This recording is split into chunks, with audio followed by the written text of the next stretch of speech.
Dans le cadre des textes favoris des invités de l'Institut d'études anciennes et médiévales, voici Frederick Brenk de l'Institut Biblique Pontifical de Rome. My talk was on a dialogue of Plutarque, which has different translations of the title.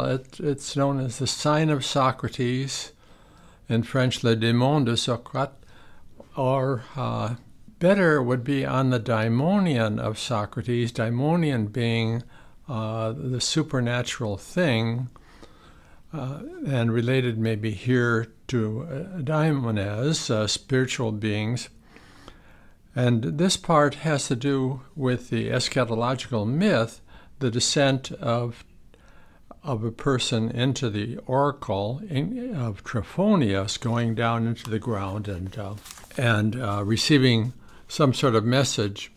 He said that when he descended into the place of the oracle, he first found total darkness.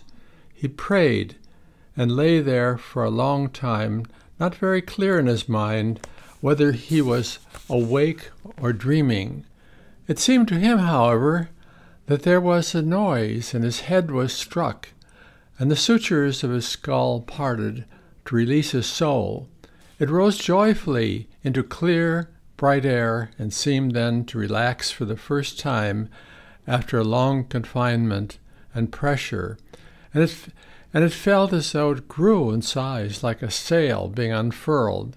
Then he heard faintly a whirring going round and round above his head, making a pleasant noise. Looking up, he could not see the earth anywhere there. There were only shining islands beaming soft fire on one another and coloring the light now with one hue and now with another as they moved around. These islands seemed vast and innumerable, all circular, but not all equal in size. The ether hummed sweetly as they circled round, for the gentleness of the blended music of their harmony seemed to match the smoothness of their motion.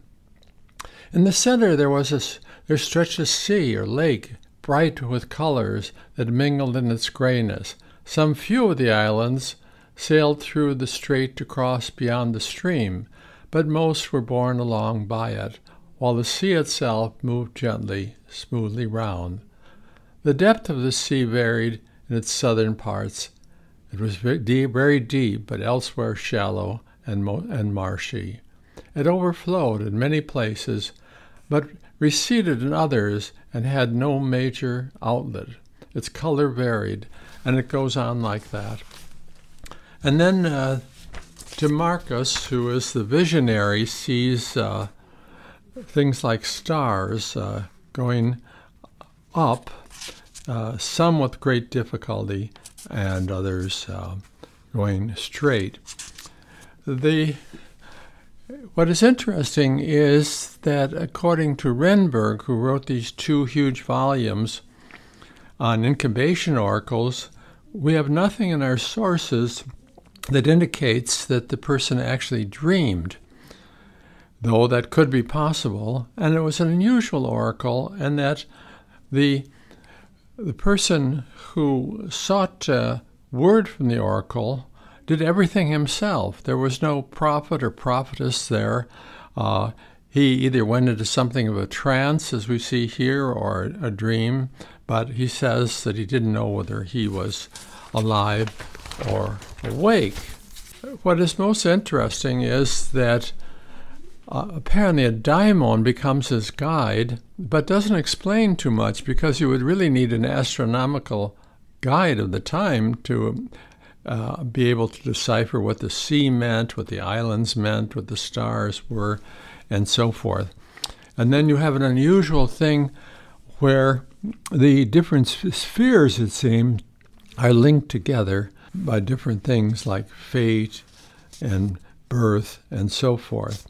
The other important thing is that Plutarque decided to build up this eschatological myth on a theory of Plato that the soul is divided, or rather the body, or the human being, is divided into three parts: the body, the soma, the soul, psyche, and the intellect, nous.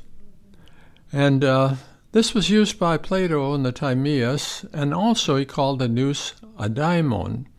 But in any case, what happens here is Timarchus the visionary sees the souls being borne up by their nous, or intellect, as though they had a buoy, like a cork in the water used to hold up nets of the fishermen. And these were carrying the good souls, good intellects, up straight, souls which are described as being luminous and exceptionally bright, and then the souls of those which are sunk in the body, they appeared multicolored. And this commented on by Elsa Simonetti, that elsewhere in Plutarque, clear, blue or bright white is a sign of good moral behavior in some way or other, and the colored, especially these eschatological myths, represents people of rather base character. Another thing is the dreamlike character of this, much more so than maybe other myths of Plutarch, and also of Plato, especially the myth of and the Republic. Another innovation of Plutarch's is, again, based on the idea of the human composite being body, soma, soul, psyche, and intellect, nous, is that, especially in his myth on the face of the moon, the souls go up to the moon after death, and then there is a second death that takes place in which the soul is separated from its intellect. The very good ones of noble persons, and of course in Plutarch and Plato are always philosophers, they go off and eventually are liberated forever from their souls, and will no longer have to be reincarnated, where the other souls will reawait reincarnation on the moon, and then according to how well they've done in their previous life are incarnated in various forms. The other thing is that Plutarch speaks quite a bit about daimones. These are spirits between men and gods. It comes into English as demons, and then French as démon, but that is not quite what it is, because they're not quite all evil like a demon is, but they can be good or evil. And here he talks about the language of these daimones. So certain inspired souls receive the language of the daimon, but they don't speak with words. They don't use verbs and nouns, but it is a passage of one intellect to another. So this theory is used to explain the daimonion of Socrates, that it would be actually the voice of a daimon which he heard.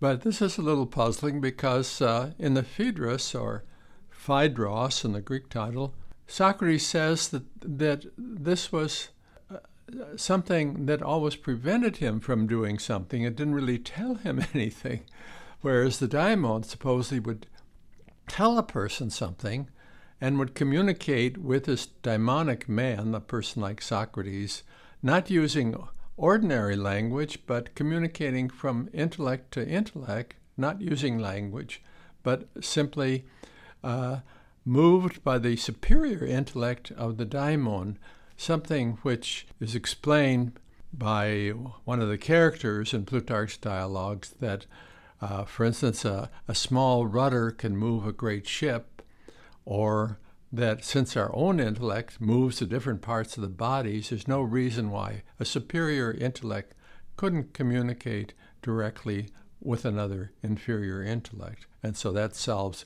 the riddle of the daimonion of Socrates, even if it might not be all that satisfying.